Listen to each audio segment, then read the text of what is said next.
We often hear that chemicals are all around us, but how many of them actually reach our bodies? KOHD's Lauren Biskind has details on a recent report that looks for answers.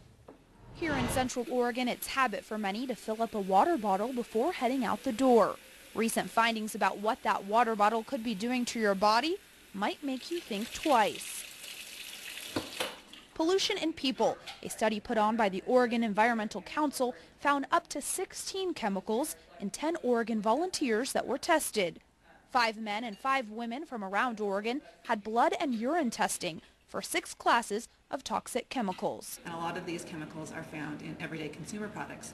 So I want to use this report as a tool to let people know about potential health consequences of these chemicals and then what they can do personally to avoid exposures to them. Dr. Renee Hackenmiller-Paradis was in Bend Thursday presenting the results of her study to Central Oregonians. One chemical found, bisphenol A, used to make hard plastics like baby bottles and water bottles. Pesticides, mercury, and phthalates, seen often in shampoos and plastic children's toys, were also found.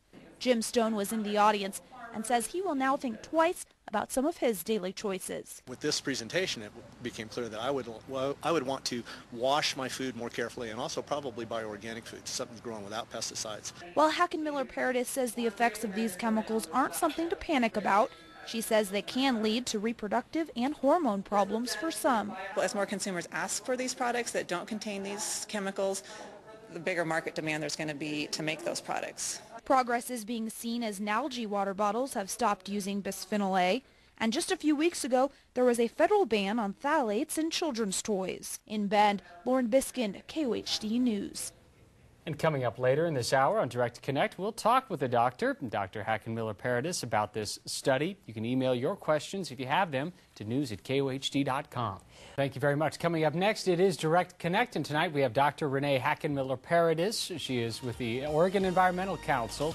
They've got a report on the everyday toxins that they found in the bodies of Oregonians. If you've got questions about this, please email us. Do so at news@kohd.com. You can also phone us 749-1934.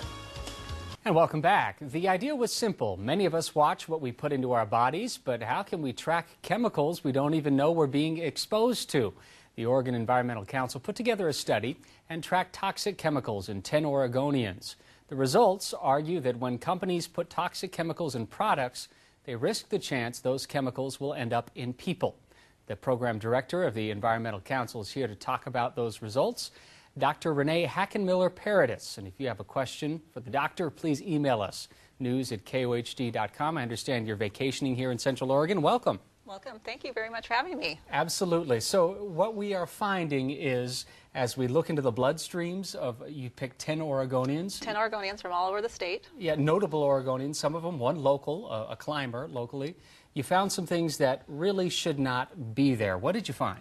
Well, so in the study we tested for the presence of 6 different classes of toxic chemicals, and the chemicals we tested for are ones that are found in everyday consumer products. And really the point of the study was to show that pollution isn't only in your air and your water, but it also ends up in your bodies, and there are some unexpected exposure sources of these toxic chemicals.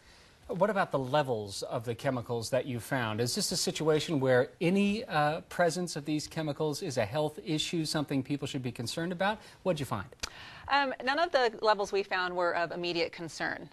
One of the concerns, though, is that it's the low-level chronic exposures or the constant exposures to these chemicals, which we don't completely understand, which are of concern. And then also the additive impacts. So we tested for 6 different chemicals, but we've got probably hundreds of different chemicals in our bodies, and we don't understand quite yet how all of these different chemicals can impact our health, but scientific evidence is increasingly indicating that they are negatively impacting our health in some ways.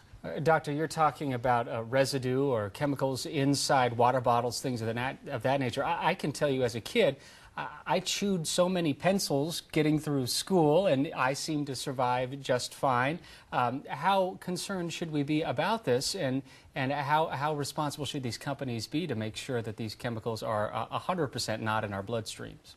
Right. Well, you point out like the example of chewing on the lead pencil. For you, it didn't have a consequence, but there's going to, because we're all have varied genetic makeups, some populations it is going to impact them, and it's not we feel it's not really fair to kind of make them test animals to see, okay, these chemicals are okay, these chemicals are not okay in these people. And if what we're asking for is if a company has an alternative to a particular chemical, you can make a baby bottle that doesn't contain bisphenol A, one of the chemicals we tested for.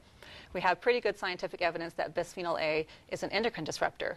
We can make baby bottles without that, so we're asking to not wait for definitive proof that that's causing a harm. We can make it without it. So let's take precaution and make the bottle without it and not expose children to those chemicals. And that's one example where there has been a response from the government and a response from the industry as well to create an alternative product. There has been, yes. The response for bisphenol A has actually been pretty overwhelming. Walmart, Sears, Toys R Us are all phasing out bisphenol A from their children's products. Okay, there's more to talk about on this. We will continue this discussion after the break with the doctor. In the meantime, we have another weather warning, and we want to keep you updated on that, of course. We've got our Chief Meteorologist, Adam Clark, in the Sky Tracker Weather Center. He has details. Adam. Thank you very much, Jay. Yes, we've got a... We're back with Dr. Renee Hackenmiller-Paradis of the Oregon Environmental Council. We have some questions from some concerned viewers, I should say. We'll jump right to that. First of all, we have Mary checking in. Mary's question is, can anyone get tested for these kinds of chemicals? Where can I find out about that testing? So unfortunately, for most of these chemicals we tested for, they had to be sent to very specialized labs. You can't get testing done in your general hospital clinical lab. You probably could be tested for mercury in a clinical lab. We didn't test for lead, but lead is another toxic chemical that you can be tested for pretty easily within a clinical lab. But the other ones we had to send out to highly specialized labs that specialize in just testing for these particular chemicals. Are there symptoms that one should look out for in order to get them into the lab? So all of the chemicals we tested for have multiple varying degrees that they would manifest themselves as. And some of them, like mercury, which is a neurotoxin, by the time you start to see the impacts, it's probably a little too late. Okay, so. Mary has a second question, if I may. What kind of bottles contain harmful chemicals? All plastics. You want to address this one? I'm sure plenty of our viewers have water bottles they use every day. So it's not all plastics. The two we're most concerned about are, if you look at those recycling codes on the bottom of the bottles, I don't think the manufacturers ever knew those would be as useful as they are, but recycling code number 3 contain phthalates, and recycling code number 7 contains bisphenol A, and those are both endocrine disruptor chemicals which can impact your hormone signaling. So avoiding those is a good recommendation. Number 7 bottles are hard polycarbonate water bottles, the sports type water bottles, and baby bottles. Okay, good information there. We thank Mary for the questions. Another viewer checking in, that's Shannon. Shannon wants to know if there is such concern regarding these bottles, why haven't they just been removed from store shelves? That's a very good question, and they actually are being removed.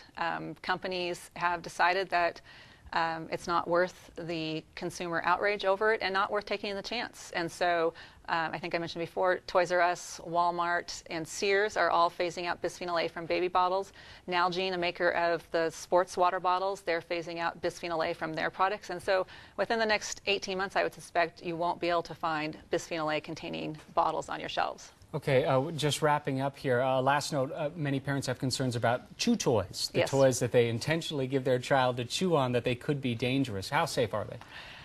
So chew toys, the iconic one is the squeezable rubber ducky or the teething rings. Those contain phthalates, and phthalates have been linked to reproductive damage, so reduced sperm count, turning males into females, lots of other reproductive ailments.